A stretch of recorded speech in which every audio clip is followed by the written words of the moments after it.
EPL শিরোপার জন্য চলছে ত্রিমুখী লড়াই, যেখানে ভালোভাবেই সম্ভাবনা আছে তিন দল আর্সেনাল, ম্যান সিটি ও লিভারপুলের। সবশেষ দুই ম্যাচে পয়েন্ট হারিয়ে কিছুটা ব্যাকফুটে ইয়র্গেন ক্লপের দল। তবে ফুলহ্যামকে হারিয়ে আবারও জয় ফিরেছে অলরেড। শিরোপার স্বপ্ন বাঁচিয়ে রাখতে জিততেই হবে এভারটনের বিপক্ষে।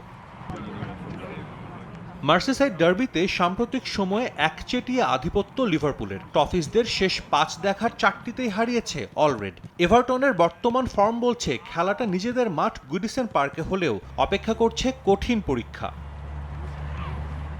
লিভারপুলকে সবশেষ 3 বছর আগে হারিয়েছিল এভারটন, সেটাও অ্যানফিল্ডে। সে সময় টফিসদের দায়িত্বে ছিলেন কার্লো অ্যানচেলোত্তি। ইতালিয়ান মাস্টারমাইন্ডের বিদায়ের পর বাজে অবস্থা এভারটনের। চলতি মৌসুমে রেলিগেশন অঞ্চলে আছে ক্লাবটি। 40% বেশি গ্লো, বিশ্বের 1 নম্বর গ্লো ক্রিম, নতুন গ্লো এন্ড লাভলি। আর সেই সুযোগটাই কাজে লাগাতে চাইবে লিভারপুল। দিয়েগো জটা ইনজুরিতে থাকলেও সেই শূন্যস্থান পূরণ করতে প্রস্তুত সালাহ, নুনেজ, কোডি গাকপোরা।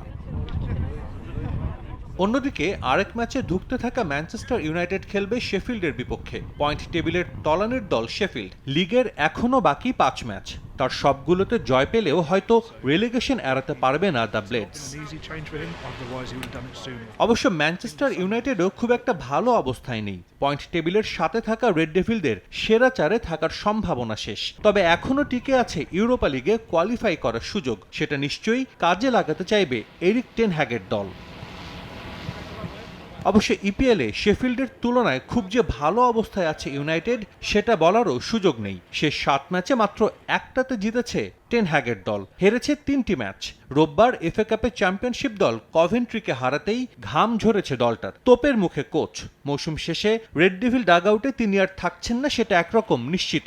তারপরও এরিক টেন হ্যাগ চাইবেন শেষটা ভালোভাবে করতে। সাজিদ মুস্তাহিদ, সময় সংবাদ।